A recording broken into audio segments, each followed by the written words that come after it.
Bismillahirrahmanirrahim. Alhamdulillahirabbil alamin. Nahmaduhu wa nasta'inuhu wa nastaghfiruh. Wa na'udzu billahi min shururi anfusina wa min sayyiati a'malina. May yahdihillahu fala mudilla lahu wa may yudlilhu fala hadiya lahu. Asyhadu an la ilaha illallah wa asyhadu anna Muhammadan 'abduhu wa rasuluh. Allahumma salli ala Muhammad wa ala ali Muhammad kama sallaita ala Ibrahim wa ala ali Ibrahim wa barik ala Muhammad wa ala ali Muhammad kama barakta ala Ibrahim wa ala ali Ibrahim fil alamin innaka Hamidum Majid. Rabbi shrah li sadri wa yassir li amri wahlul 'uqdatam min lisani yafqahu qawli, amma ba'. Alhamdulillah, kita bersyukur kepada Allah kita dapat lagi bersama untuk kita meneruskan kelas pengajian kita berkenaan ringkasan Sahih Imam Muslim yang dihimpunkan oleh Imam Al-Qurtubi, bukan yang Mundhiri bukan Ibnu Mundhir. Ibnu Mundhir lain. Yang tu ada yang cetakan lain. Yang ni cetakan kita ambil adalah apa yang dikatakan oleh Imam Al-Qurtubi. Jadi dan kita sampai itu pada bab yang ke-19. Bab ke-18 kita habiskan, alhamdulillah. Itu berkenaan dengan tajuk bab ghusl mani minas thawbi wa ghusl damil haid. Bab membasuh mani daripada pakaian dan juga membasuh darah haid. Yang kita bincangkan dengan panjang lebar itu berkenaan masalah mani itu dibasuh. Dan kalau dia kata dalam keadaan tak tahu kat mana, kita renjis. Kalau kita tengok dia kering, kita garuk, kikis. Okey. Dan apa, bukan macam tu saja dibiarkan. Kalau dia tak tahu, renjis je air. Tapi dan di situlah para ulama yang menyatakan dia, ada para ulama kata dia najis kerana berasal kepada kerana arahan untuk membasuh tersebut. Walaupun tidak suruh basuh semua, kan mungkin kesan-kesan sikit tak mengapa. Dia ringan. Najis yang ringan. Atau alasan kerana tidak dibiarkan macam itu saja oleh para sahabat ataupun oleh Aisyah radhiyallahu anha, macam diarahkan oleh Nabi SAW. Okay, dan kemudian kita bincang kenaan masalah membasuh darah haid. Kita kata bahawa Rasulullah SAW suruh supaya orang tersebut boleh kikis, kemudian ambil air, kemudian buat macam tu, kemudian barulah dia rinjis-rinjiskan. Dan kemudian tu ada timbul masalah, orang tanya kalau ada kesan lagi. Kalau ada kesan lagi, macam mana kan? Ada kesan lagi, kokok merah. Okay. Dalam Abu Daud datang hadis tersebut. Dan hadis ni ada sikit kelemahan, cuma dia ada syahid ataupun yang menguatkan dia daripada lafaz yang lain, daripada lafaz mursal macam dikatakan oleh Ibn Hajar Asqalani. Dan hadis berkenaan an Abi Hurairah daripada Abu Hurairah anhu anna Khawlata bin Yasar, bahawa seorang wanita nama Khawlah binti Yasar atatin Nabi, datang kepada Nabi SAW. Faqalat, maka dia berkata, ya Rasulullah, wahai Rasulullah, innahu laysa li illa thawbun wahidun, sebenarnya tak ada untuk aku pakaian kecuali satu je. Aku cuma ada satu pakaian sahaja. Aku ada satu pakaian sahaja. Dia kata, fa kaifa asna'u, macam aku nak buat bila satu pakaian? Orang kita, siapa satu pakaian? Angkat tangan. Kita kata macam zaman dahulu, kedhaifan yang ada dan sebagainya, dan kemampuan hidup seseorang tu macam tu. Maka ada orang tu macam kisah sahabat Nabi SAW tu, seorang tu dia jadi gubernur Umar lantik, dia pun macam tu juga. Baju dia selai je ada. Seminggu sekali dia basuh. Siap orang tak jumpa dia separuh hari kan. Sampai hari Jumaat tu hilang. Orang mengadu pada Umar, dia cerita pada Umar apa yang sebenarnya. Umar bagi duit, dia bagi sedekah kat orang. Orang bagi kali kedua, dia bawa balik rumah. Umar kata jangan kau ambil, kau kena pakai sendiri. Balik rumah menangis. Kita kalau dapat duit, happy lah. Dapat duit, kerajaan bagi. Kan? Beri. Itu tak banyak sebenarnya. Ni agaknya Umar bagi dia banyak. Kalau banyak mungkin semua menangis. Mungkin pasal sikit 500 tak cukup kan, dia tak nangis. Jadi dia sahabat ni nangis tau. Dia dapat duit berkenaan daripada Umar, dia nangis. Dia kata pada isteri dia, dakhalat fiyad dunya, telah masuk padaku dunia. Telah masuk. Jadi keadaan macam tu biasa. Jadi Khawlah binti Yasar ni, dia kata aku datang kepada Nabi SAW dan aku kata, dan dia datang kepada Rasulullah SAW dan dia berkata, wahai Rasulullah, innahu laysa li illa sabun wahidun. Aku tak ada miliki kecuali satu pakaian saja. Okey. Wa ana ahidu fihi, dan aku datang haid dalam pakaian tersebut. Mana pakaian itu juga aku gunakan haid. Fa kaifa asna'u, macam aku nak buat? Qala, Nabi kata, idza tahurti, bila kau telah bersih, faghsili. Mana faghsilihi, engkau basuhlah ia. Thumma salli fihi, kemudian solat dalam solat pakaian berkenaan. Lepas tu fa illam yakhruj dam. Okey? Kalau tak keluar darah tersebut, kan yakfiki ghusl dam wala yaduruki atharahu, mari engkau basuh saja. Kalau tidak keluar pun ia tak memudaratkan engkau kesannya. Sebab ulama ambil daripada hadis ini untuk penjelasan bahawa kesan-kesan darah tadi, kalau dia kata ada sikit kan, kita tak boleh keluarkan apply hilang bau warna rasa tu, jangan apply pada sini. So ia ada cara Nabi SAW tunjukkan, bahkan memang kita payah untuk seorang tu menghilangkan kerana ada kesan tersebut pada pakaian dalaman dan sebagainya. Sampai dah basuh 3-4 kali pun tak hilang. Betul atau tidak? Angguk je. Janganlah senyap. Senyap kan saya nak terang macam mana? Okey. Jadi maksud dia bila diterangkan macam tu, maksud dia memang ada stain yang tak boleh hilang kan. Kita tahu benda tu tak memudaratkan. Bila kalau kata macam masalah zaman Rasulullah SAW dahulu, memang kita tahu diorang ada air bidara, diorang sekian untuk macam sabun. Tetapi kita kata apa yang Nabi berikan tadi untuk penjelasan, basuh tu cukup. Macam kita kata kikis, kemudian sekian kena renjis, habis, selesai masalah. Jangan kata macam cari, ada lagi tak kesan. Jangan tengok pula, jangan ambil kantar pembesar kan. Hantar lab. Tak hantar lab. Untuk kononnya tengok ada tak lagi kesan. Jadi tak ada kita bincang macam tu, alhamdulillah. Baik. Hari kita sambung pada bab yang ke-19.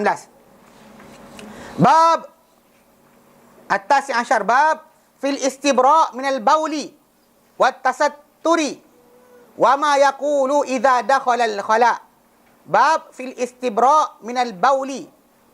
Bab fil istibra'i minal bauli wat tasatturi wa ma yaqulu idza dakhala al-khala. 225. An Ibn Abbas radhiyallahu anhu qala marra Rasulullah sallallahu alaihi wasallam ala qabrain. Marra Rasulullah sallallahu alaihi wasallam ala qabrain. Faqala ama innahuma la yu'adzaban wa ma yu'adzabani fi kabirin amma ahaduhuma fakana yamshi bin namimah wa amma al-akharu fakana la yastatiru min bawlihi qala fada'a bi asibin ratbin fashaqahu bithnaini ثم غرس على هذا واحدا ثم غرس على هذا واحدا وعلى هذا واحدا ثم قال لعله أن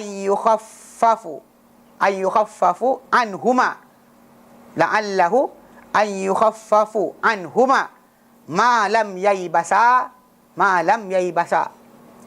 وفي رواية وكان الآخر لا يستنزه عن البول أو من البول 226. عن أنس قال كان رسول الله صلى الله عليه وسلم إذا دخل الخلاء في رواية الكنيف قال اللهم إني أعوذ بك من الخبث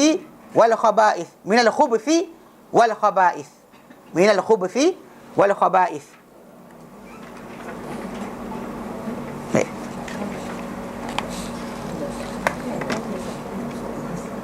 Atas yang asyar ke-19, bab fil istibra' berkenaan dengan pembersihan atau membersihkan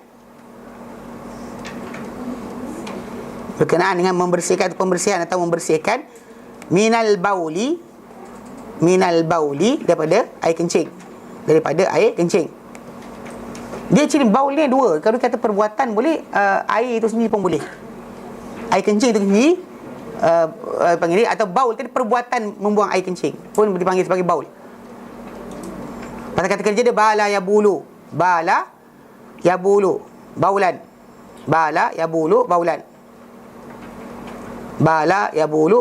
Dia adalah kata kerja yang memberikan pengertian berkenaan dengan perbuatan itu sendiri. Perbuatan bukannya, tapi dinamakan air kencing itu tak sebut ma'ul bauli.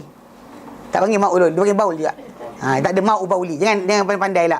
Saya rasa bagus letak ma'ul bauli kan. Orang kita kan ma'ul kan sidri kan, air ini kan. Bahkan air tanah dalam bahasa Arab tak digunakan macam kita bincang tu berkenaan dengan air tanah. Tapi tak dipanggil kan ma'ul tin. Dia panggil tin je ataupun turab. Dia tak kata ma'ut turab, dia panggil ma'ut turab, dia panggil turab. Bila air dia telah bercampur dengan tanah, dipanggil sebagai turab terus. Macam disebut berkenaan mandikan jenazah, bima'in wa sidrin, dengan air dan juga sidir. Benar, air dan juga air campuran bidara. Wa syai'in min kafur, dan sedikit kafur, maksudnya air bercampur dengan kafur.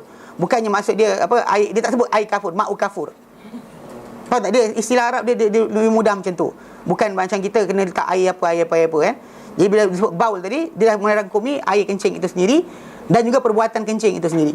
Faham Pasal dia pasal istibra' ataupun istatara, nanti ada beza kalimah yang digunakan. Okey?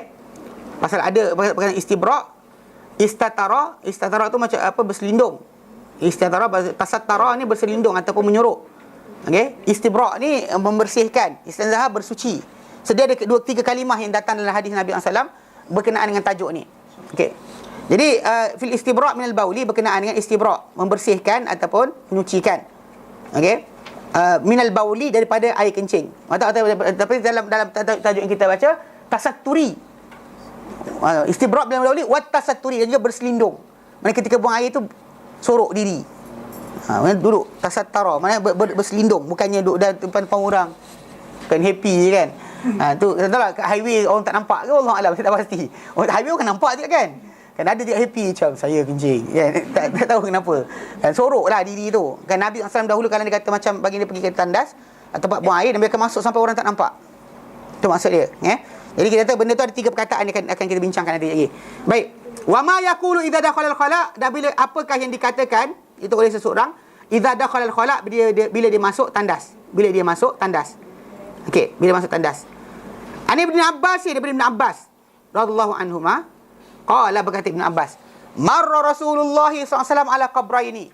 Marra, telah melintas Rasulullah SAW ala qabraini, ke atas 2 kubur. Okey, 2 kubur yang disebut ni tak dinamakan sahabat mana. Bahkan setengah para ulama menyatakan kubur yang dilintas Nabi SAW bukan kubur orang Islam pun. Bahkan kubur tadi bukan kubur zaman lama, sebelum daripada kubur para sahabat lagi. Dan kita tahu para sahabat Nabi SAW, kalau Nabi lintas akan tahu dah siapa yang ada, tapi tak tahu kubur siapa. Jadi Nabi melintas dengan 2 kubur, lalu dengan 2 kubur. Dan kita kata benda ni pasal dalam Islam sebenarnya ada stages. Asalnya kubur ni tak dibenarkan ziarah pun. Pasal Nabi dalam hadis yang Nabi SAW pernah menangis depan para sahabat. Nanti mungkin kita sampai nanti kot kisah tersebut, bila Nabi SAW menangis depan para sahabat tanya kenapa menangis. Nabi kata, aku minta Allah Ta'ala 3 perkara, Allah Ta'ala bagi 2 perkara, Allah Ta'ala sekat aku 1 perkara. Aku minta Allah Ta'ala jangan musnahkan umat aku dengan bencana, Allah Ta'ala berikan. Aku minta Allah Ta'ala ziarah kubur mak aku, Allah Ta'ala berikan. Aku minta kepada Allah Ta'ala untuk izinkan aku minta ampun untuk mak aku, Allah Ta'ala tak izinkan. Maka kamu lihat ni air mata mengalir ni, air mata seorang anak kasihan pada ibu dia. Okey. Lepas tu Nabi sebut dalam hadis yang lain, Nabi kata, ala, ketahuilah, inni qad nahaytukum an ziyaratil kubur, aku telah melarang kalian daripada menziarahi kubur. Mana asalnya tak dibenarkan ziarah kubur ni, pernah diharamkan. Nabi kata aku larang kalian ziarah kubur. Pasal dahulunya tradisi orang jahiliah buat upacara di kubur. Okey, lepas tu Rasul kata ala, ketahuilah, mana start from tu dia, ala fazuruha, ziarahilah ia. Fa innaha tudzakkirkumul akhirah, kena mengingatkan kamu dengan hari akhirat. Maksud dia kalau untuk iktibar, nanti kita mati nak tanam kat mana, kan masuk dalam kubur nanti ada orang doa ke tidak, tanah nanti kubur nanti himpit kita gelap macam mana, kan ada lampu tak, kan kau nak beli kan, minta daripada TNB salurkan 1 torchlight kan, dia kan tak boleh. Atau buat solar kan, lampu sampai ke dalam ke. Pasal benda ni kita kena ingat, pasal memang kita akan mati, tak ada siapa tak mati. So every time orang terlintas, macam Uthman bin Affan radhiyallahu anhu, bila lintas kubur dia menangis sampai basah janggut dia.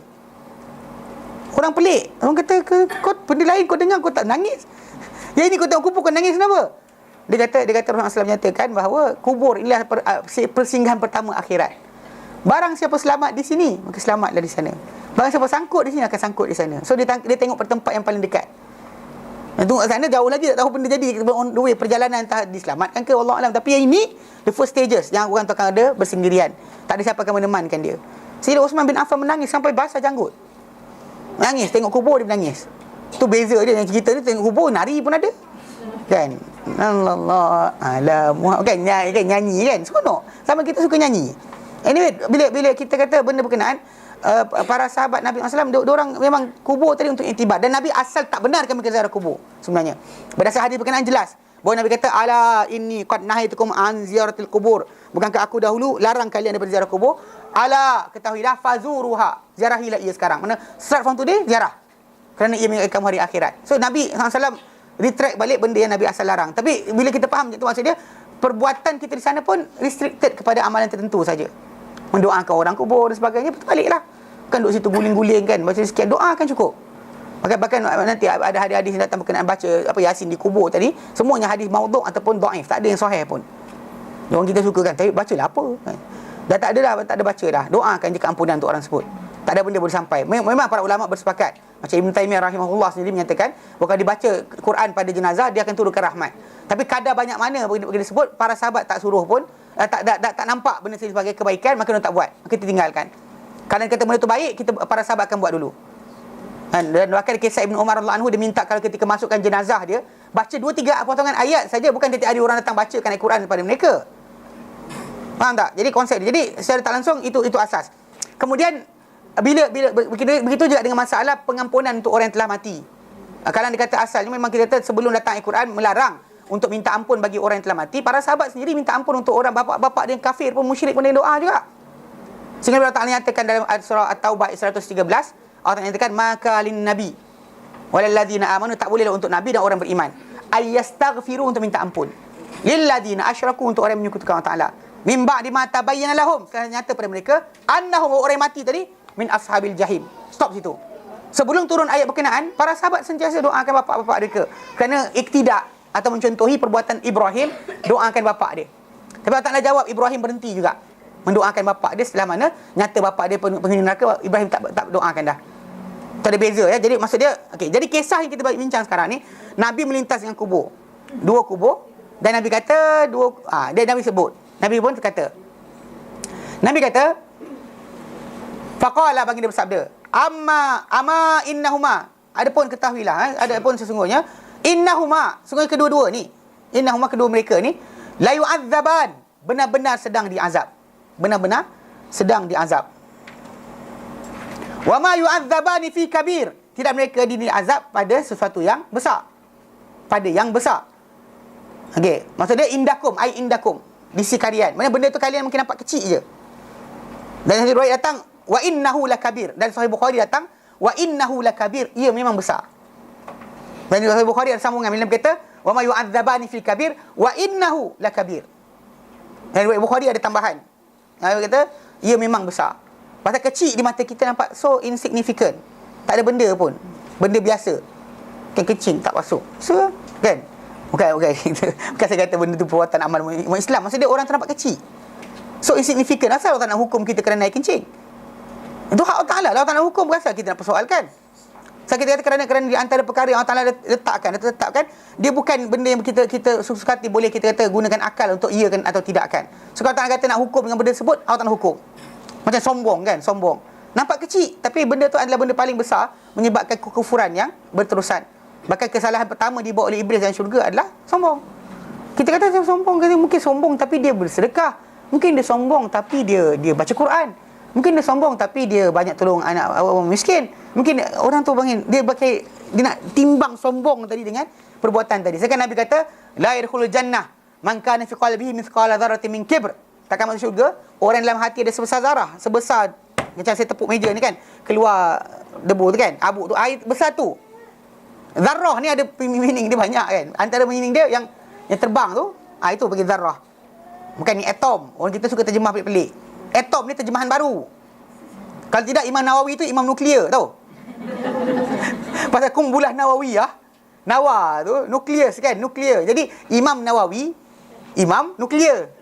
Kalau terjemah bahasa kita, zaman dia tak ada nuklear-nuklearnya. Yang kita jangan terjemah pelik-pelik.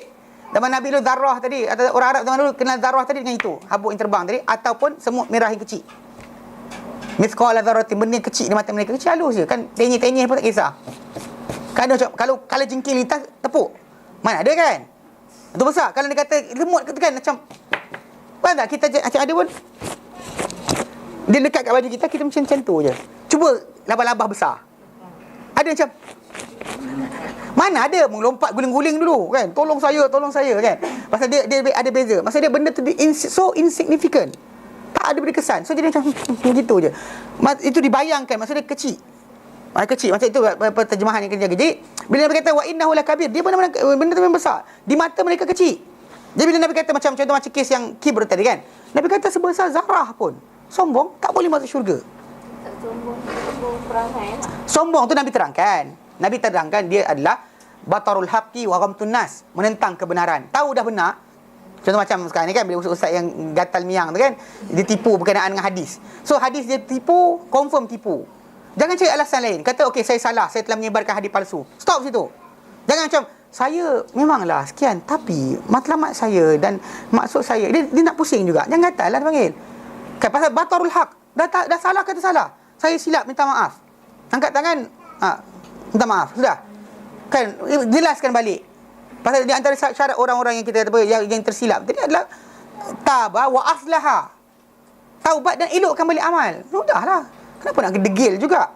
Kadang-kadang dia takut dikatakan tersalah. Biasalah tersalah kan. Dan kelas kan biasa suka bila ustaz cakap gagap sikit, salah ustaz salah kan. Happy kalau ustaz salah. Student dia pelik, saya tak faham juga kan ustaz salah. Happy kalau cakap ustaz salah. Ustaz salah baris kan. Dia buat tulis-tulis kan. Kataba yaktubu ke ustaz tulis yaktibu. Ustaz salah tu. Aku betulkan ustaz. Aku happy aku betulkan ustaz. Kan, memanglah manusia boleh salah, boleh silap. Tak ada masalah. Tapi konsep dia bila orang tu menentang kebenaran, wa ghamtun nas, dan pandang hina pada orang lain. Contoh macam pandang hina, maksud dia kereta dia besar, kau kena ke tepi. Kan kereta dia besar, dia pasang lampu, ke tepi. Kereta aku mahal, kereta kau murah. Rotek aku mahal, rotek kau murah. Jadi semua kena ke tepi.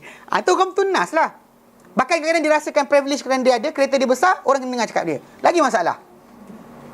Macam anak dia ramai, orang kena cakap dia. Kau anak berapa orang? Aku 14. Kata, kau kena cakap aku. Contoh yang tu kan. Tak boleh. Orang tunas pandang hina pada manusia dengan keturunan atau bangsa atau sekian atau kan kelebihan yang dia ada. So Nabi anggap itu kibr. Kadang-kadang ada orang dia nak juga mainkan kata tak apa. Dia kata apa? Yalah Nabi kata itu, tapi ada orang sombong tapi dia baik.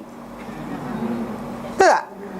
Dah Quran kata tak lepas lah. Nabi kata tak lepas. Nabi cerita. Tapi kalau dia sombong tapi dia menjaga anak yatim, so macam mana? Betul ada sombong dengan orang tapi dia rajin pergi masjid. It's good. Takkan tak boleh override kan? Tak boleh. Pasal Nabi kata la yarul jannah man kana fi qalbi mithqala dzarratin min kibr. Nabi katanya stop situ. Tak boleh. Pasal kadang-kadang di mata kasar kita rasa ada benda amal orang tu buat boleh hilangkan. Jangan sekali-kali. Pasal dalam Islam tak macam tu. Bahkan timbangan mizan yang kata ya tahu, tapi masalah bila ada benda Nabi sebut supaya benda besar yang takkan boleh hilang. Nabi sebut takkan hilang. Kalau ada dalam hati sebesar itu takkan masuk syurga. So hilang. Selagi tak hilang tak pasal. Sebab kenapa timbangan itu sekian. Tapi ada benda dosa pertama dalam syurga, takkan boleh lepas. Pasal memang Nabi kata Allah Ta'ala haramkan syurga ni kata orang yang sombong. Haramkan. Mana orang yang lemah, orang yang tunduk, orang yang belah kasihan, orang hubungkan silaturahim, engkau lah ahli engkau. Boleh halal. Orang yang sombong, membesar diri, takkan boleh masuk. Tak lepas pintu. Syurga tu haram ke atas dia. So macam itu insiden macam kita ada timbangan. Takkanlah lepas timbangan banyak tadi sombong tadi tak boleh nak override. Dia ditulis balik. Dia apa? Dipadamkan. Tak, dia ada benda-benda yang tak boleh macam syirik. Macam syirik. Kan buatlah macam mana pun orang tu syirik tapi dia baik. Baik mana pun takkan lepas. Ataupun dia beriman, semua benda dia beriman tentang akhirat. Tentang dunia, tentang perintah Allah Taala, kecuali tentang akhirat. Satu benda dia hilang, habis. Macam kisah Ibnu Jud'an kan ketika zaman jahiliyah dahulu. Dia seorang yang baik. So Aisyah radhiyallahu anha tanya pada Rasulullah. Dia kata, "Ya Rasulullah, Ibnu Jud'an, aina huwa?" Dia kata, "Finnar," di neraka. Kita bincang dulu ketika kitabul iman dulu. Dia kata, betul bila dia nampak macam dia tak faham, Nabi kata, "Innahu," sebenarnya dia, "lam yakul yauman," tak pernah sebut walau sekali pun, "Rabbighfirli khati'ati yaumiddin," wahai Tuanku, ampunkanlah kesalahanku pada hari pembalasan. Itu saja tak ada dalam hati dia, hilang semua sekali amal dia. Takkan boleh memberatkan balik timbang kebaikan. Ada benda-benda macam tu. Sebab kenapa macam ni kisah ni? Bila Nabi kata wa ma yu'adzabani fi kabir, tidaklah mereka berdua ni diazab pada benda yang besar.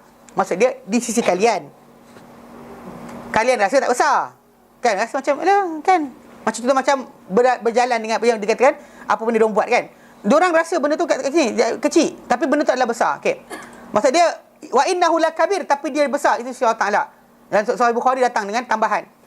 Dan hak ini yang disebut macam ni dalam hadis ni seperti firman Allah Taala dalam surah An-Nur ayat ke-15. Surah An-Nur ayat ke-15 Allah Taala nyatakan Wa tahsabunahu hayyina, dan kalian menyangka dia adalah kecil. Benda tu ringan. Wa huwa indallahi azim, sedangkan dia di sisi Allah Taala adalah benda yang besar. Kalian nampak benda tu kecil, di sisi Allah Taala adalah benda besar. Bahkan dalam hadis yang lain Nabi kata, inna rajula, seorang lelaki itu la yatakallamu bi kalimatin, akan berkata-kata dengan satu kalimah, min sukhtillah, daripada kemurkaan Allah Taala, la yulqa bihi bala, dia tak kisah pun kata-kata keluar dari mulut dia, tapi yahwi biha, dia menjunam dengan sebab kata-kata dia tadi, fi nari jahannam, dan neraka jahannam, sab'ina kharifah, 70 tahun.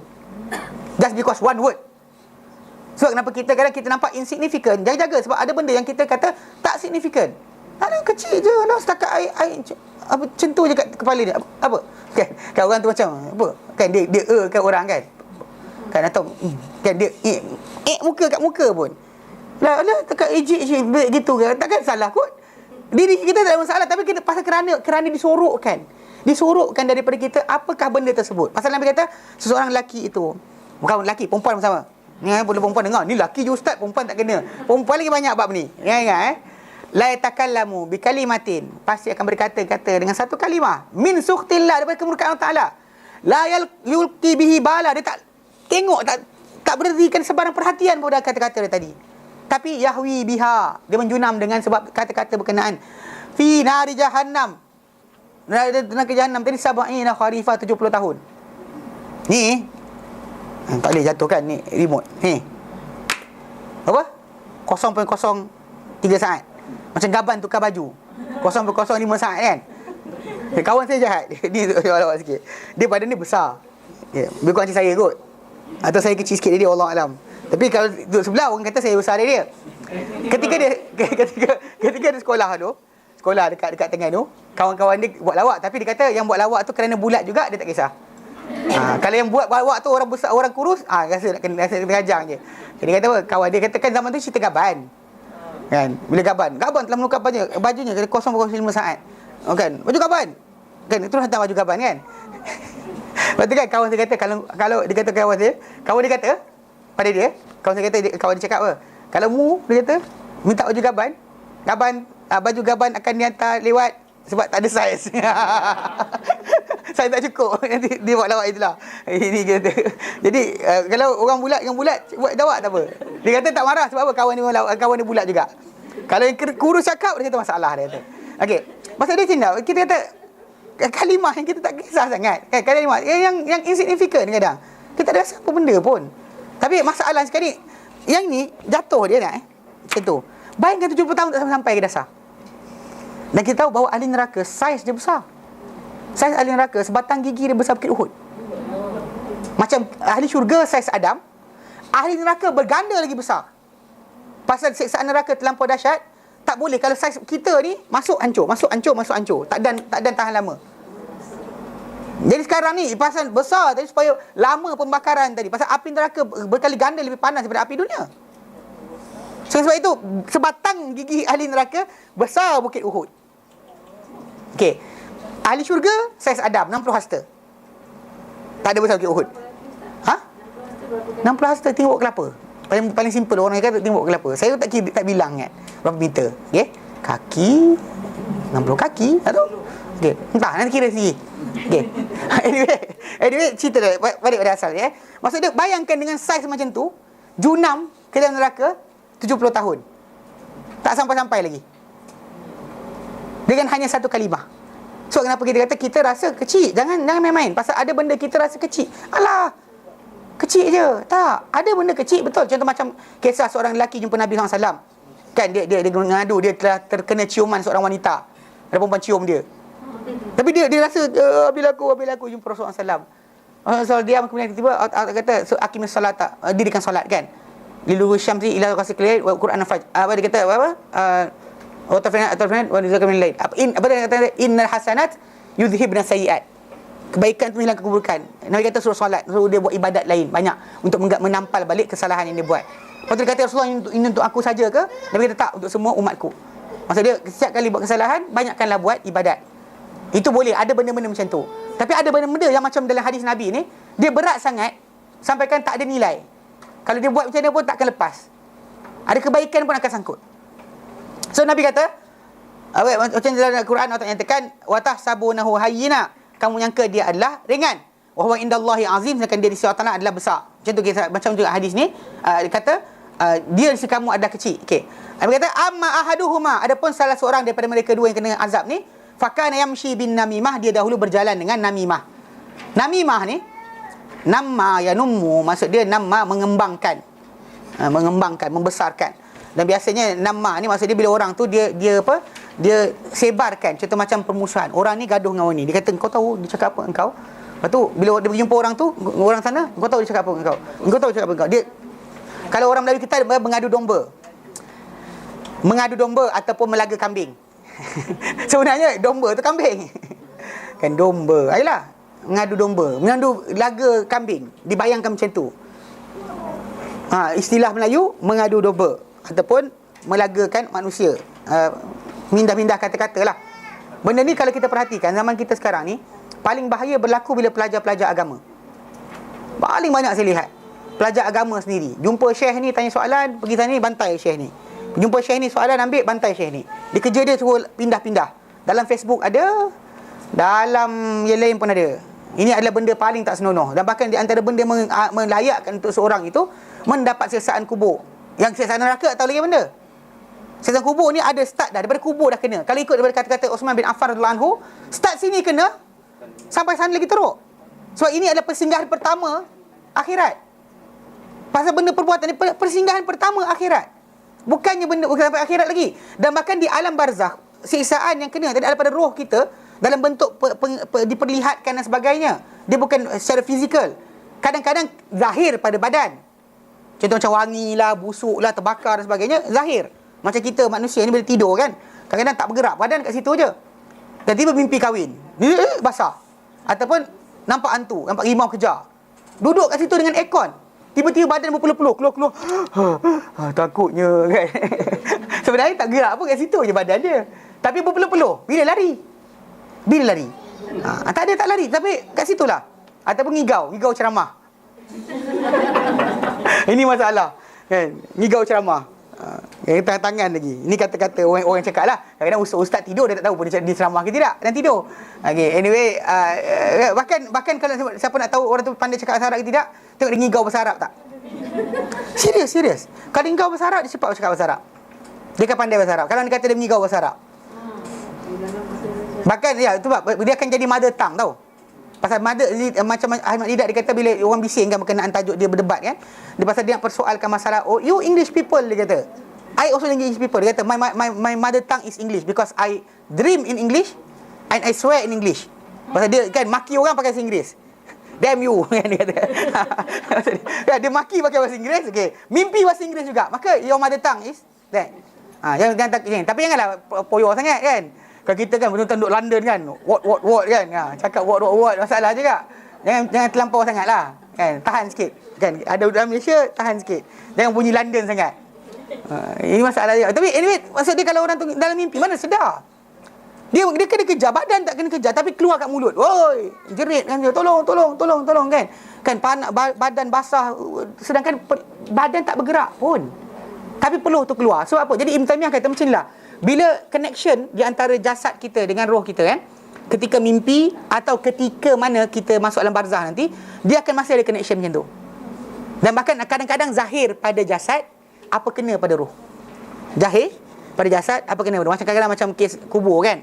Bila kubur tanah kan, bila orang terletak kayu, kita boleh tengok tahu cepat roboh ke tidak. Ada orang 3 hari dah roboh. Yang berat tanah yang ada, roboh. 3 hari, 4 hari roboh dah. Kita bukan kata buruk, tapi biasanya kadang-kadang mayat cepat reput. Ada mayat yang lambat reput. Kita tengok 3-4 ni datang setahun tak turun tanah tu. Itu petanda bahawa jasad dia tak hancur kat bawah tu. Tu petanda lah. Ya ke tidak, Wallahualam. Pasal kadang keranda tu kuat sangat ke kayu pun cengal meranti. Cina je pakai yang tu kan, Melayu tak pakai kan. Dia pakai plywood je, plywood memang roboh. Lepas tempoh tentu akan roboh. Dengan berat yang ada, tanah tadi akan roboh. Dan roboh tadi tanah tu akan tenggelam, tambah tanah baru sekian-sekian. Jangan pula letak binaan atas tu kan, letak sekian, lepas tu letak letak bacaan dia ada yang dirobohkan. Kalau di Kedah dia robohkan, kalau buat binaan dia robohkan. Kalau dia kata tempat tertentu ada tu, tak kisah, buat je. Dia Kedah, Penang dia tak bagi. Pada start dia bina, orang ni bina, orang ni akan bina. Orang tu akan bina, orang tu akan bina, semua akan bina. Dan memang Nabi tak berdelak. Nabi larang binaan atas kubur.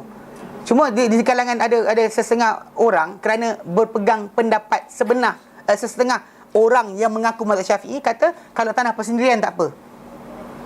Kalau tanah persendirian tak apa. Binalah macam mana pun. Ini masalah. Sedangkan Nabi larang bina atas kubur. Nabi larang letak kapur, letak kapur juga. Ini masalah yang kita kena jaga bab ni. Banyak orang salah faham. Pasal saya ingat dulu bila kisah, dengan orang kata apa? Sering diwar-warkan kata Wahabi menumpahkan darah. Tahu kisah dia apa jadi? Kisah dia macam ni. Zaman ketika mana naik kerajaan Saud, yang orang tak cerita bab ni. Kerajaan Saud betul. Dia bergerak ataupun diasaskan, dan banyak fatwa-fatwa daripada Muhammad bin Abdul Wahab diambil sebagai asas bagi negara tersebut. Pasal sebelum tu diorang ada kerajaan Turki Osmaniyah yang kita pernah tunjukkan tu, dia bawa tandu daripada Mesir untuk tunjukkan kekuasaan diorang. Mana kalau tandu tu sampai, barulah haji mula. Tandu tak sampai, haji tak mula. So dia nak tunjukkan dia punya power. Tandu tu macam okey, pasal tak orang bawa kawadi sebagainya kan. Macam itulah. Dia akan bawa daripada sana. Dia ada sekian macam rumah kecil. Dibawa pikul daripada Mesir tu, bawa ke Mesir, ke Mekah. Sampai Mekah barulah permulaan haji jalan. Nak tunjuk kekuasaan. Dan benda tu ditentang oleh mereka, oleh para ulama. Jadi bila kerajaan Saud ada, dibuang terus benda ni. Antara benda yang dibuang juga adalah masalah kubur-kubur yang menjadi tempat penyembahan atau tempat minta syafaat, atau tempat minta berkat, atau tempat minta tawasul. Yang mana kita kata di situ, hatta kalau tuan-tuan tengok dalam internet ada gambar kubur Khadijah sebelum daripada dirobohkan. Ada kubah, ada sekian orang datang sebagainya. Jadi benda tersebut bila kerajaan Saud naik, dia robohkan. Bila robohkan, di sini tajuk dia. Ada hero. Tahu hero? Kan, saya pertahankan kubur ini biar sampai ke daratan terakhir. Kerajaan ambil tindakan, serang kampung tersebut yang tak nak bagi kubur mereka dirobohkan. Ini tajuk sebenar yang diorang kata kerajaan Saud atau Muhammad Abdul Wahab atau Wahabi memaksa orang ikut mazhab dia. Sedangkan itu kan mazhab dia, mazhab Islam. Pasal kubur tadi bukan tempat untuk binaan dan sebagainya. Diorang tak sanggup nak robohkan yang kubur hijau atas kubur Rasulullah tu je. Yang lain tu diorang robohkan, ratakan. Jika tidak, zaman sekarang ni ada lagi kubah. Pasal siapa pergi ke Yaman boleh jumpa. Setiap nampak daripada jauh kubah, tu kubur wali dia tu. Pergi jalan sana kubah, kubur wali. Boleh tahu kubah tu adalah kubur wali. Kubur tu dia akan buat binaan untuk buat kubah dan sebagainya. Betul, alasan dia ini tanah persendirian, bukan tanah awam. Nabi bukan kata masalah tanah persendirian atau bukan awam. Nabi larang bina atas kubur. Itu umum, bukan masalah untuk tanah persendirian ataupun, bahkan kalau untuk petanda dalam jarak sejengkal saja. Kot boleh ditinggikan tanah sejengkal. Lebih itu tidak boleh. Jadi benda ni yang masalah orang tak bincangkan. Dia sibuk kenaan kata apa, Muhammad Wahab punya kumpulan ni dan sebagainya, membunuh dan sebagainya kan, umat Islam. Kenapa tu? Cuba tanya balik kenapa. Tajuk sebenar masalah kubur-kubur yang ada ketika tu, diorang sibuk nak pertahankan. Tapi bila datang tentera kerajaan, contoh macam katakanlah Arkam nak dirobohkan dia punya tempat, diorang pegang senjata, polis datang, macam mana? Nak salahkan, polis Malaysia Wahabi. Ayah Pen punya tempat dirobohkan, Wahabi juga. Pasal bila ada orang pertahankan, itu masalah timbul. Kan dia kata orang let go, diam. Pasal Ali bin Abi Talib ketika Fatul Makkah, perkara pertama yang Rasulullah SAW suruh dia buat, antaranya ada pecahkan semua berhala. Tak nampak sebarang kubur yang tinggi, kena aku ratakan. Mana kubur tinggi aku ratakan? Ali bin Abi Talib punya arahan yang Nabi dia jalan ke sana, arahan Rasulullah SAW.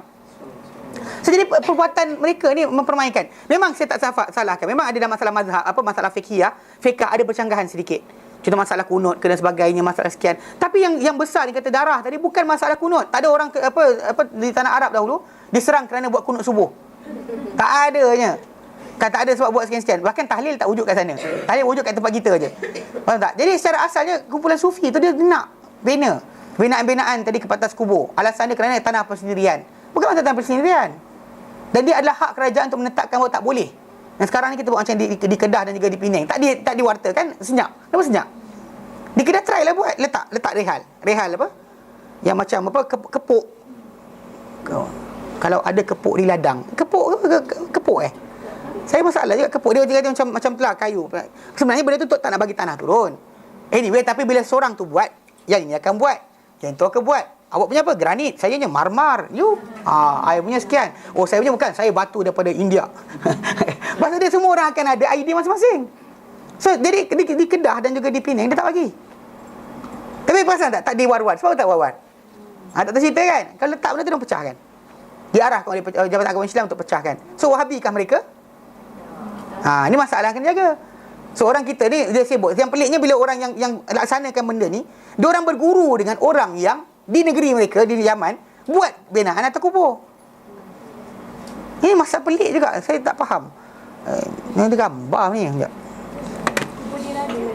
Kubur diraja sama je. Raja pun besar mana, dah mati-matilah. Kan? Lebih tu kita hormati dia raja. Doakan dia keampunan. Tapi bukan untuk bina. Kalau bina tu kan malaikat tak tanya tau. Ingat pun letak binaan tinggi, malaikat macam, ui, nak tanya soalan, takutlah. Ini bangun kaya. Kan? Nak bagi salam ke tidak ni kan? Ada lah yang tu. Makan pahlawan ke? Kan? Makan pahlawan, tu saya buat makan cantik-cantik. Sebab apa tahu? Anak bini dia tolong jaga. Ini anak bini dia terbiar dan sebagainya. Lepas tu sibuk bina kubur besar-besar untuk dia apa? Anak bini minta sedekah pula kat orang. Ini masalah timbul. Okey.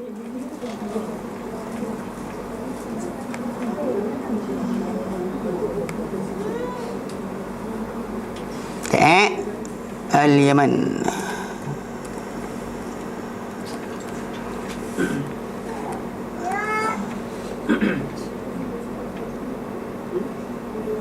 Kalau ada gambar sekejap. Tunjuk sikit gambar. Macam di sini tak? Unfreeze. Unfreeze tak nak freeze. La ilaha illallah. Sekejap.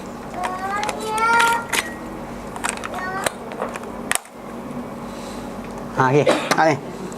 Contoh sini. Sini. Nampak? Alah, dia hilang gambar pula. Okey. Ni tak? Dia sini. Okey, contoh sini image. Dia buat binaan macam tu. Mana ambil besar lah. Supaya orang boleh masuk dan tu berteduh, kadang dia kata berdoa ke, letak sekian ke, letak duit ke. Yaman? Ni Yaman. Ni kat Lahaj. Hadramaut pun ada. Tak tahu wali mana. Semua orang mengaku wali. Tak ada siapa tak wali. Kan nikahkan anak tak tentu lagi. Kalau ikutkan wali, saya wali. Saya nikahkan kakak saya 2 orang. Okey. Saya wali 2 kali. Macam ni kan, ni kubur Nabi Hud contohnya kan ni nampak. Ada sikit. Dia akan ada macam ni lah upacara macam ni, doa kat kubur, dia akan ada. Sedangkan kita tahu bahawa Islam tak ajar untuk kita di kubur. Kalau kat India lagi best. Saya ingat dulu ada seorang kita penceramah. Kita datang daripada Australia. Dia ceritakan dia asal India. Keluarga dulu bapak dia ni. Apa kita panggil apa? Buat upacara kat kubur. Memang dia akan bernasyid. Kan nasyid Allahu tu kan. Itu dia biasa nyanyi dekat kubur. Allahu dia kubur dia akan nyanyi sebagainya. Seriously. Kan kita dan budaya tu masuk pada kita. Sekarang ni dekat Melaka nak buat tak lama lagi. Ziarah Islamik kan. Kan kubur. Islamik kan. Ini masalah kita. So suka sangat. Tak tahu kenapa seronok kan. Macam contoh macam kat sini kan. Macam dekat ni macam contoh macam apa dekat Hadramaut juga. Ni dekat tempat kubur Nabi Hud. Dia kata batu ni asalnya dulu kononnya batu ni adalah unta Nabi Hud. Macam-macam lah cerita pelik-pelik diorang ni. Kan? Ni kalau berkumpul macam ni lah. Dan bandar ni macam Mina. Kalau dia kata musim biasa tak ada orang. Musim 10 Syaban tu penuh manusia. Macam Mina. Siapa ada duit pergi lah. Tapi sekarang yang pergi. Ya, dekat Yaman. Dekat Hadramaut. Bukan. Ini Habib punya ni kak. Akak kata Syiah. Akak kena nanti kena orang tak tahu. Akak kena main tulah ni. Takut. Akak takut tak pasal. Memang salah lah. Biarlah diorang cakap benda pun. Habib kan diorang pakai gelaran yang daripada Indonesia pakai. Sebenarnya diorang kat Malaysia dekat sana Habib ni tak panggil Habib pun. Dipanggil sekarang ni Syekh Omar Al-Hafiz. Syekh ini, Syekh itu. Tak dipanggil pun Habib. Orang Indonesia panggil Habib. Habib tu maksudnya yang disayangi. Habib saya Nabi je. Kan? Kalau orang Arab kita kan dulu siapa gatal belajar bahasa Arab sikit-sikit. Nak kata my love Habibi kan. Habibi kan. Habibati. Tak ada kerja lain kan. Habib ni yang disayangi dan cintai. Cara diorang labeling pada orang-orang yang diorang suka ni, idola mereka letakkan Habib, dia macam style kedai mamak. Tahu kedai mamak? Ali maju, Rafiza maju. So dia tak maju sebelah, jadi orang pun akan maju kan. Jadi sini pun Habib sekian, Habib supaya orang sayang. So that macam attachment nama tadi, tanpa disedari, hati makin sayang. Sebab apa? Dia panggil Habib. Faham tak? Saya tak pakai Habib pun, ngarut je. Kan tak ada. Yang ada orang pandai saya jumpa tu, Habib ni gelaran keluarga Nabi yang alim. Yang tak alim, kita panggil Syekh je. Kita panggil Sayyid je. Padahal dekat belah Hudaidah, keluarga Nabi juga, keluarga Ahdal dan sebagainya, tak pakai Habib pun. Pakai Syekh je. Syekh Hasan Ahdal, Syekh Sulaiman Ahdal, baru ada datang seorang Syekh Sulaiman Ahdal. Keluarga Nabi tu. Tapi tak ada pakai pun, dia tak pakai Sayyid, tak pakai Syarifah dan sebagainya. Bahkan tak pakai Habib pun. Pakai alim. Alim sungguh. Alim fiqah, alim hadis, tapi tak dipanggil pun pakai Habib. Tapi yang kumpulannya ni suka pakai title. Mungkin Indonesia start, Allah alam. Tapi kalau dia kata di Yaman, tak pakai. Oh, tak juga. Dia benda ni gelaran. Dia tak ada siapa yang khas kan. Nobody can say. Kalau dulu dipanggil Syarif dengan Syarifah. Macam dia panggil Syarif. Ni keluarga Nabi, Syarif. Kalau kita kat Malaysia panggil Sayyid dengan Syarifah kan. Ada orang panggil Tuan dan sebagainya. Dekat Terengganu dan sebagainya pakai Tuan sekian. Itu yang keluarga Nabi lah, dia keturunan. Keturunan silsilah tu ada macam kawan saya Syed Syam kan.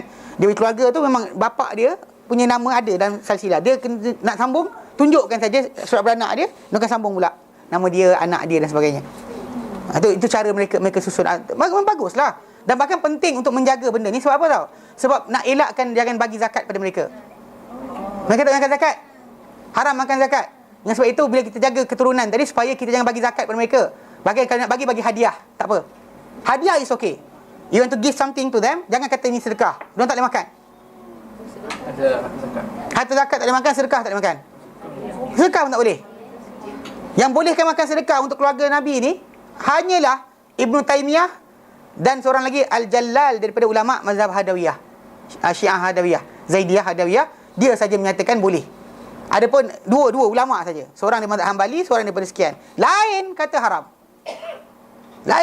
Pasal Nabi korek mulut Hasan bin Ali bin Abi Talib ketika dia makan tamar. Tamar sedekah datang, tamar zakat datang, letak depan dia. Budak kecil tahu apa, dia ambil, dia masuk mulut.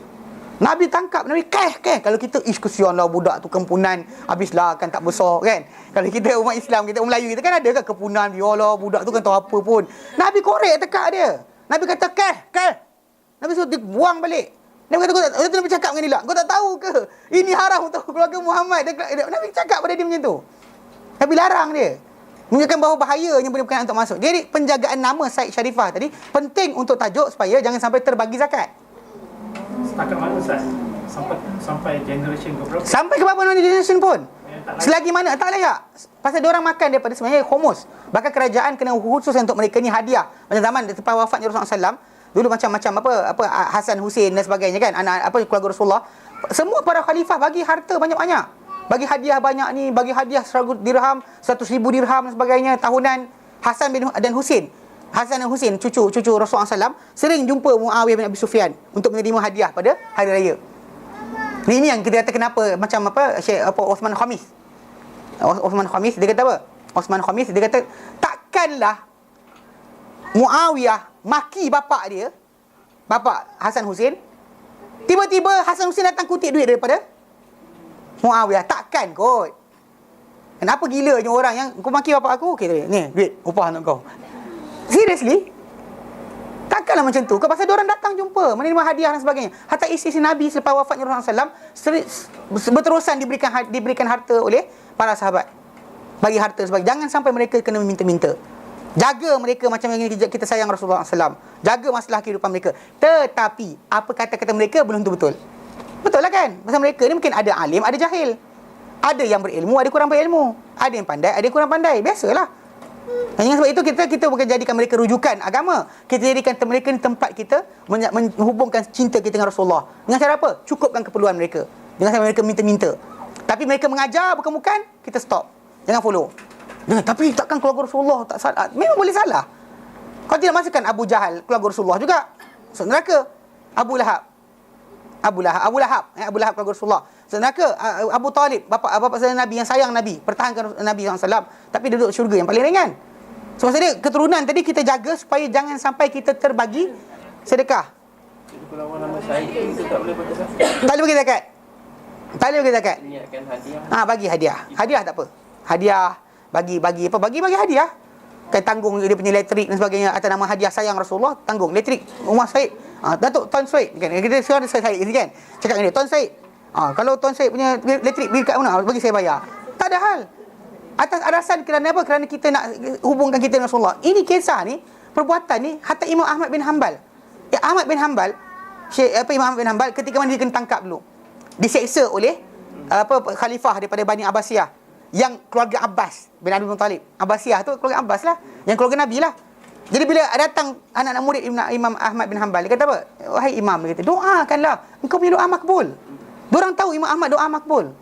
Imam Ahmad kata, aku tak nak doa ke atas mereka, SWT ampunkan mereka, aku sayang mereka sebab sayang Rasulullah. Dia beri doa kalau dia nak.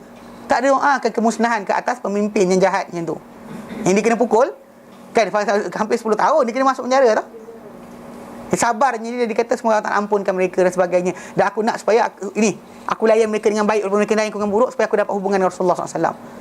So bezanya para ulama sunnah, ahli sunnah wal jamaah, ini kisah dia. Bukan kita masalah kita kena follow mereka, tak. Kita sayang mereka walaupun mereka salah, sayangi mereka kerana mereka ni adalah keturunan Rasulullah SAW. Itu cara kita umat Islam ni, jaga. Jangan itu sebab kita jaga keturunan tadi untuk supaya jangan makan sedekah dan sebagainya. Itu je. Faham? Okey.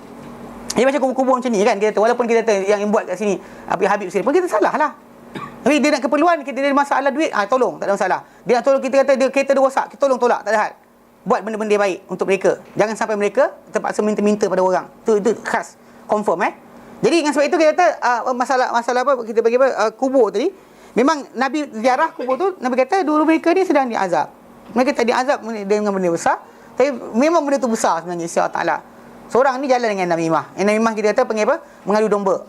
Mengada-adakan cerita. Jumpa orang ni kata. Bahkan kadang-kadang benda tu benar. Jangan salah faham Mengadu domba ni bukan maksud dia kita buat fitnah ataupun kita mengatakan benda yang orang tak cakap. Bahkan memang dia cakap sekalipun. Memang dia cakap sekalipun. Kita bercakap benar, dan kita pindahkan kata-kata orang A kepada orang B, atau B kepada A. Walaupun benar sekalipun, dan memang konsekuensi dia akan bergaduh, maka itulah mengadu domba. Walau benar. Dengan sebab itu siapa-siapa yang belajar agama, belajar, jaga sikit untuk adab ni tadi. Kalau anda nak proses sendiri. Jangan datang jumpa syekh ni, ustaz ni, bantai ustaz ni pakai kata-kata ustaz tu. Kemudian dapat jawapan, bantai pula. Saya dekat Yaman lah seorang kawan. Dia buat benda ni lah. Saya tak tahu dia jawab soalan ni kepada siapa. Setiap kali jumpa saya, dia kata, Li, ada benda sekian. Macam mana jawab? Saya jawab lah. Lepas tu kemudian dia pergi. Besok lusa datang balik. Kalau orang tu kata macam ni, saya jawab lagi. Saya kata macam ni, sorry. Sampai last kali saya tu cerita. Until satu kali tu, salah seorang senior kita orang, yang kita panggil, kita hormat. Dia tua, belajar pondok lama dan sebagainya. Datang rumah persatuan, dia marah. Saya menangis lagi, kenapa tak sayang Rasulullah dan sebagainya. Saya tu cerita, rupanya budak tadi dia ambil kisah saya, dia bantai abang tu. Bantai. Sikit. Lepas tu saya kata dengan dia, lepas saya dapat tu cerita, kau jangan datang jumpa aku lagi. Dia datang jumpa saya, dia ambil lah apa saya hujahkan, dia bantai abang tu. Sebenarnya sekali benda tadi bukan, saya pun tak tahu kisah tu dia cakap dengan siapa. Entah dia main internet chatting ke, wallahualam. Tapi saya tolong jawab lah. Dia tanya soalan macam tu, macam ni, saya jawab. Tiba-tiba dia lagakan dengan abang tu. Abang tu kata saya pun segan dengan abang tu. Biasa kita panggil dia senior kan, dia datang ke Yaman tu dah umur dah ke 40 dah ketika tu. Umur dia tua. Saya baru 27, 28 kot. Tak tahu lah umur saya macam tu lebih kurang. Jadi bila dia cakap, saya tak tahu cerita. Ini benda bahaya. Pasal sekarang ni banyak pelajar agama buat kerja macam ni. Jumpa syekh sekian, ustaz sekian, laga sini. Ambil jawapan sekian, bantai sini. Dan itu tak boleh, kerja yang salah. Sebab kenapa kita kata, kalau kita nak proses sendiri, ambil orang punya jawapan, fikir sendiri mana yang betul dan salah. Stop situ. Jangan lagakan. Jangan last sekali macam gunakan ni, ustaz tak boleh jawab, ustaz ni pandai. Tak payah. Tak payah buat kerja tak senonoh yang tu. Ini panggil namimah. Biar betul sekalipun. Ada sekarang ni macam dalam Facebook dan sebagainya. Ustaz yang apa yang terkenal di Malaysia ni banyak. Anak murid yang ni pergi sini, lagakan ceritakan sini. Kadang-kadang anak murid lebih sudu dari kuah. Anak murid tak hafal Quran pun, tak hafal hadis pun, bantai ni. Oh, ini adalah sekian dan sekian. Jangan macam tu lah. Kan kenapa jadi namam? Dipanggil namam. Dan hadis Nabi dia kata, dan hadis yang lain dia kata, la yadkhulul jannah namam. Akan masuk syurga orang yang mengadu domba. Ni penting, kena jaga bab ni. Pasal ini adalah benda-benda yang dilarang oleh Rasulullah SAW, maka kena jaga. Kerana kalau kita start saja kita langgar, dan walaupun kita kata macam itulah, boleh ada berat ringan timbangan. Tapi bila Nabi kata jangan, keimanan kita pada Nabi itu penting dizahirkan. Bukan kita buat pula idea kita, memanglah aku ni namam, tapi aku banyak baca Quran, aku banyak bersedekah, aku hubung silaturahim. Memanglah aku namam, tapi tak ada. Don't ever use something like that. Bahaya. Ini memang bahaya. Pasal start macam tu dia, semua dosa kita akan ada counter. Macam orang pergi, ada orang gatal pergi umrah, pergi ambil package pelik-pelik. Pergi umrah kan, sembahyang Masjidil Haram 100,000, dia bilang 100,000, 30,000, lepas tu balik entah Turki atau Mesir. Ada gelik, dia kita tengok, ada baru didak 25. Suka hati dia je. Entah gugur semua amal tak tahu. Tak gugur semua amal tak tahu. Kerana kita kata kena sensitif sikit. Betul tak? Orang tempat berkenaan tak sensitif sangat. Mungkin travel agency kat Malaysia pun tak sensitif sangat tajuk tu. Bahkan sepatutnya dia beri arahan daripada awal, jangan bawa benda tempat macam tu. Tak cakap apa, tak kira apa travel mana pun. Tapi kadang benda tadi dia tak jaga, sampailah sekali orang ingat tak apa. Kan macam boleh didak, tahu didak? Kan you have prayed, kan banyak kan bawa pahala banyak sangat pahala sama kena buang sikit. Kan too much. Kan I have too much pahala. So I say kan nak sedekah tak boleh. Pasal ustaz kata tak ada sedekah pahala, so I didak lah. Kan renyahkan sikit kan bila ada balance. Jahat baik baik jahat sikit kan. Apa? Ngam masuk. Masalah ngam masuk kalau hangus semua macam mana? Dia tak tahu pun. Pasal banyak kes macam ni. Pergi Mesir kan, pergi naik krus kapal dan sebagainya. Ya siapa pernah mengaku je lah. Ya tahu cerita. Ada orang kata, "Alah ustaz bukan buat benda pun." Kan tenggelam kapal tu semua kena. Tahu tak? Pasal anda bersama dengan mereka. Pasal kita ada pilihan, choices. Bukan dia paksa kita. Naik kapal tu kan murah pun. Zaman tu sebelum GST $30. Sebelum GST $30 per person. Sana ada GST tak? Salah. Okey. Sebelum maksudnya ketika tu kan $30 per person. Kita kalikan mungkin 100 lebih mungkin kan, 3 kan. 3 lebih.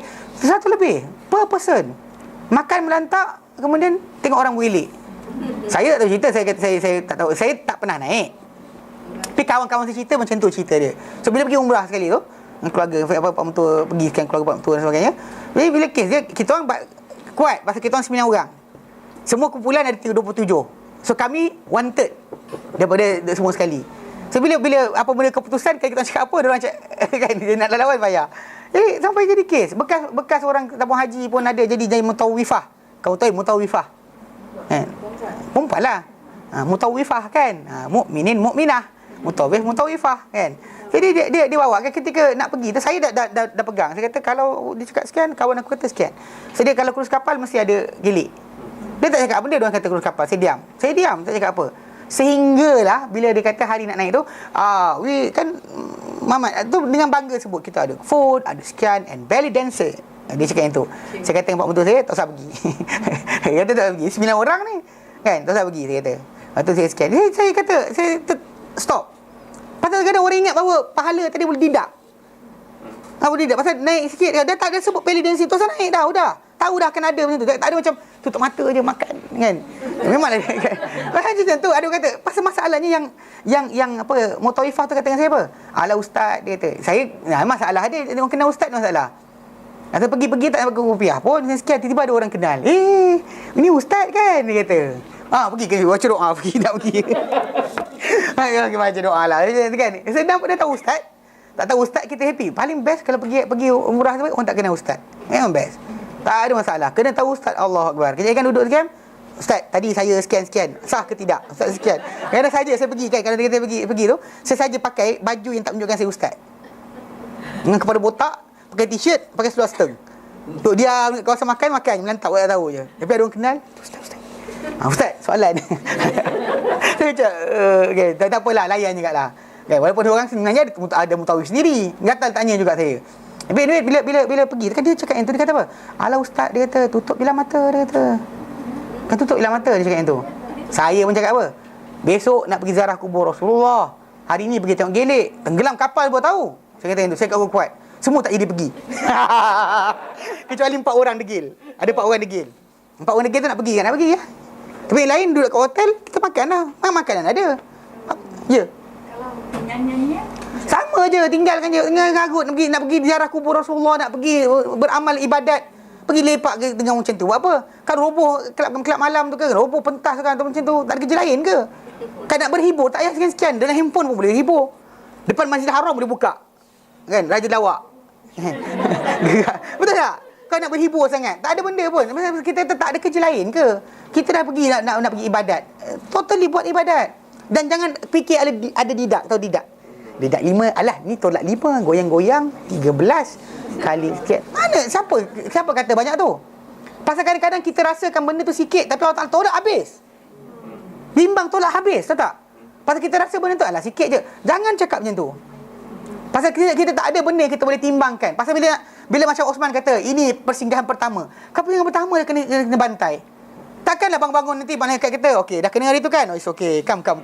Tak adalah. Kena kat situ pasal dibayangkan kepada jenazah tu apa dia akan kena nanti. Bahkan setiap orang macam dalam Musnad Ahmad. Kadang kisah apa kita tentang tajuk apa jalan roh tu kan.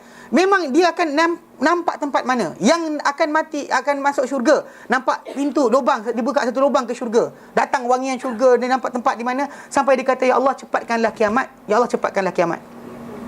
Yang akan masuk neraka kena himpit dan sebagainya, dibuka satu lubang ke neraka. Yang busuk neraka, panas neraka nampak. Sampai dia tengok apa kat sana, sedangkan kat sini teruk dah. Kena himpit. Dia boleh kata apa? Ya Allah janganlah jadikan kiamat itu berlaku. Janganlah jadikan kiamat itu berlaku. Dia doa. Minta macam tu. Tapi itu keadaan roh tadi. Dalam keadaan macam tu kan, maksudnya kalau sekali nampak tu memang kenalah kat sana. Confirm kena. Sebab itu Osman bin Affan menangis. Osman bin Affan menangis. Tengok. Sebab itu persinggahan pertama. Kalau kena sangkut dengan namimah, buatlah benda lain pun sangkut juga. Macam juga masalah. Ini kedua tadi, kencing. Masalah kencing tu. Okey. Baik. Pasal dia kata apa? Namimah ni adalah kata-kata yang diangkat daripada kata-katanya untuk dengan sebab kata-kata tadi, orang tadi termudarat dengan kata-kata tersebut. Okey? Dan ada dalam hadis kita dulu kita bincangkan la yadkhul jannah namam dalam kitab iman hari tu. Dalam kitab Sahih Muslim ni kita dah bincangkan dah.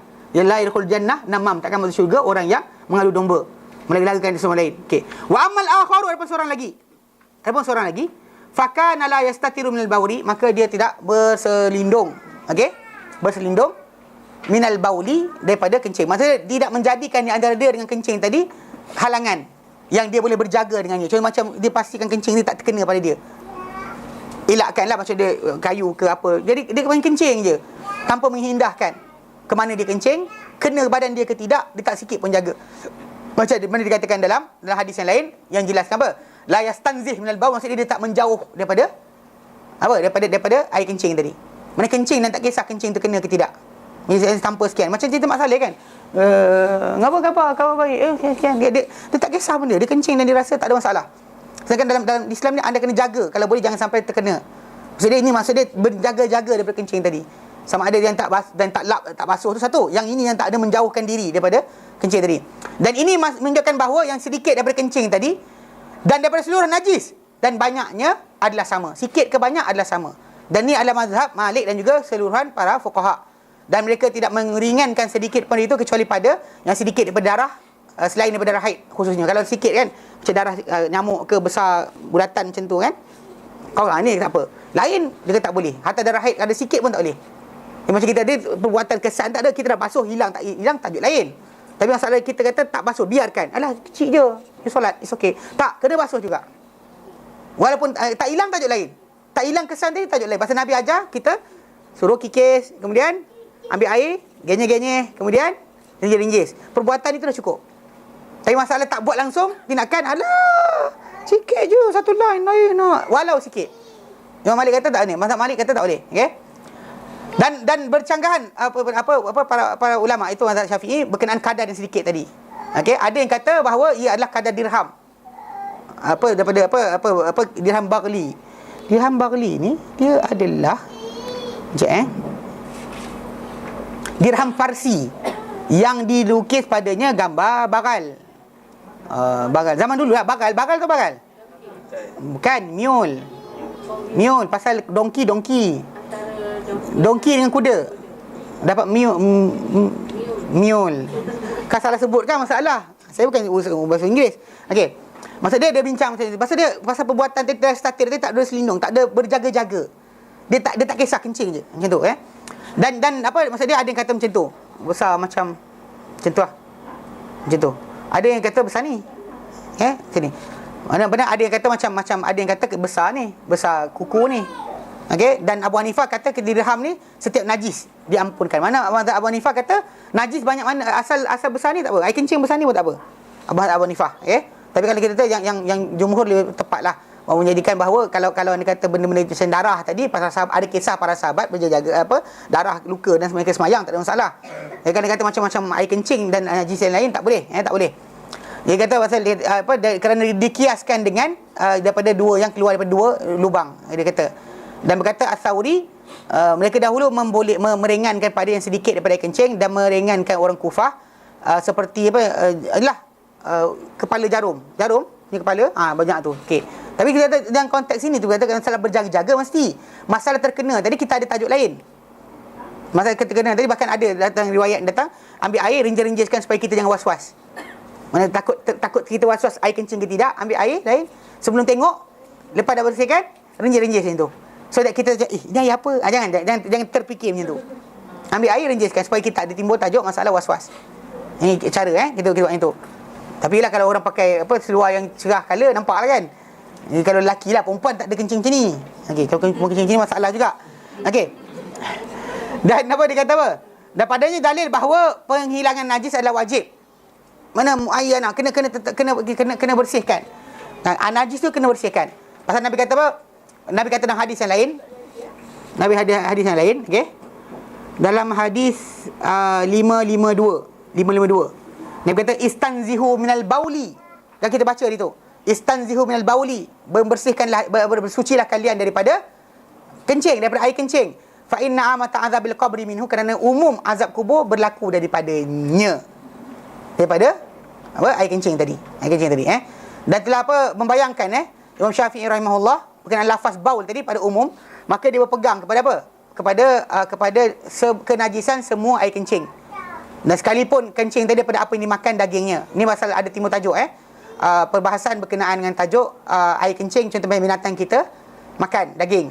Kata Nabi pernah menyuruh kabilah Uraniyin yang datang ke Madinah, yang tak boleh tahan dengan cuaca Madinah, Nabi suruh mereka minum air kencing unta bercampur susu unta, untuk menyebabkan mereka hilang penyakit.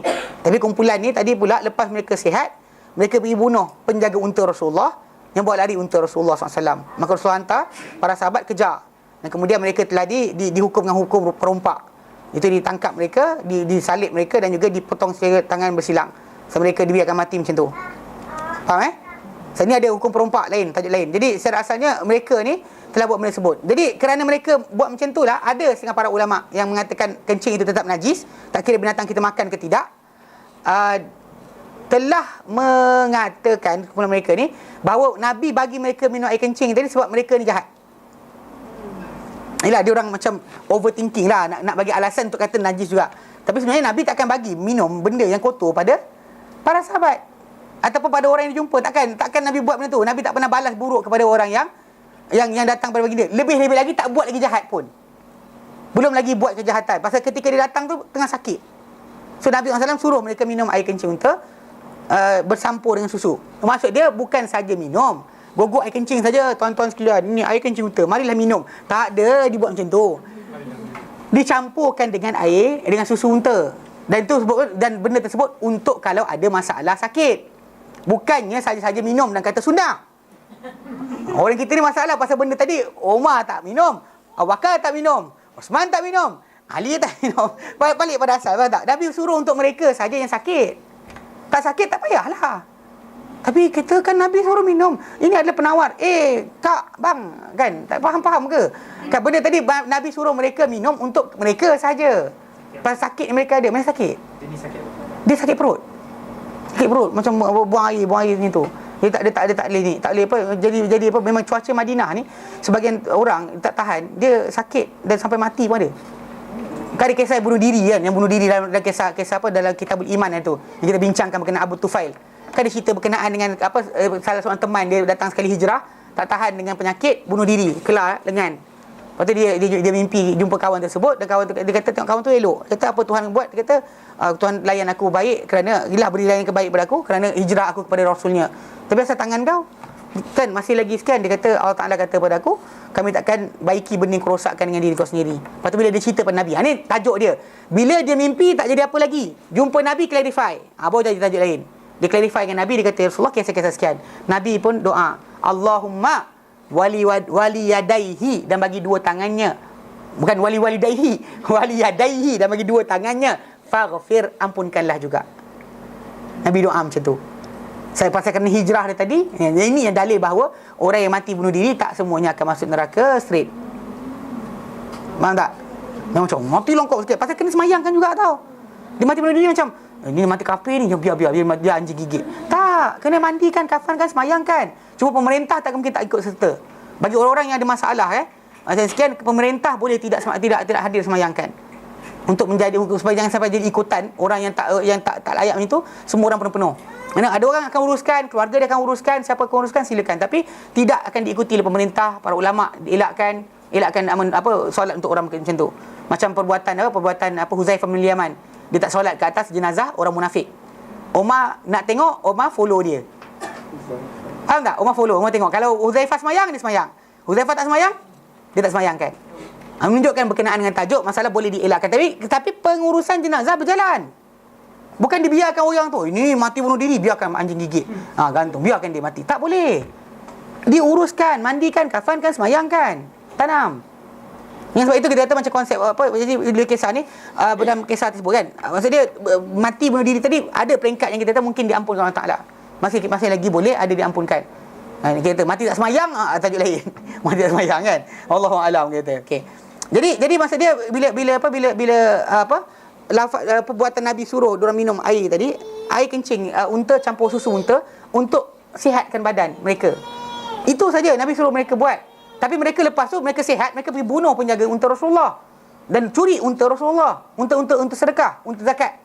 Dan kemudian bawa lari, dikejar mereka, dapat tangkap dan dibunuh mereka. So tapi yang kita faham kat sini, arahan Nabi tadi bukanlah untuk benda yang haram. Pasal Nabi suruh mereka minum benda kotor. Faham tak? Pasal kita kata benda tadi. Pasal tu sebab kenapa dan tajuk ni bila Imam Syafi'i rahimahullah dia kata istanzihu minal bauli. Bauli dia kata baul tu umum, semua sekali kena. Tak, kita kena kecualikan apa yang dikecualikan. Yang tidak dikecualikan binatang-binatang yang yang dimakan dagingnya, dia kotor tapi tak najis. Tak najis macam dia tak ada macam sekian. Kalau dia kata ada keperluan boleh diambil. Bahkan terkena daging ni pun tak perlu macam basuh sampai dengan fat buku supaya hilang. Tak ada. Ni terkencing ni, ada kena kencing ni, kena tahi ni. Daging dengan tahi habis dah tak boleh makan. Tak. Okeylah, uruskanlah. Kan perut lembu tu kan kadang-kadang kita belah kan terkeluar sikit, terkena dekat daging dia. Tak ada macam habislah jahanam lah daging ni kan. Tak ada. Kan? Bersihkan je lah. Bahkan tak bersihkan pun tak apa. Tak bersihkan pun tak apa. Sebab dia tak dikira najis yang macam dia kotor tapi tak dikira najis macam tu. Sebab kalau tidak Nabi SAW suruh para sahabat tadi minum Uraniyin tadi minum air kencing unta dengan susu unta. Kalau anda kata mereka benda tu najis, Nabi takkan suruh minum. Itu alasan para ulama menyatakan binatang dimakan daging dia ada hukum berlainan. Dari mazhab Syafi'i hukum sama. Hukum sama kerana dan Nabi benarkan untuk solat di kandang-kandang kambing. Menunjukkan kandang kambing, tahu kambing berak bersepah tahu. Tapi Nabi benarkan solat di situ. Okey? Dan juga Nabi tawaf di atas unta baginda. Unta baginda kan tak ada mandi lagi. Kan tak ada kan Nabi pusing tawaf kan, tawaf Baitullah pakai unta. So tak bincang lah, tak ada masalah lah. Maka tak menjadi masalah untuk kita perkara tersebut dibuat. Jelas? Menunjukkan ini masalah nanti kalau sampai bab makanan kita bincang.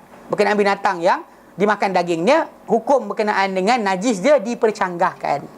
Jelas? Wallahu a'lam. Wa sallallahu ala sayyidina Muhammad wa sallam walhamdulillahirabbil alamin. Subhanallah la anta astaghfiruka wa atubu ilaik. Assalamualaikum warahmatullahi wabarakatuh.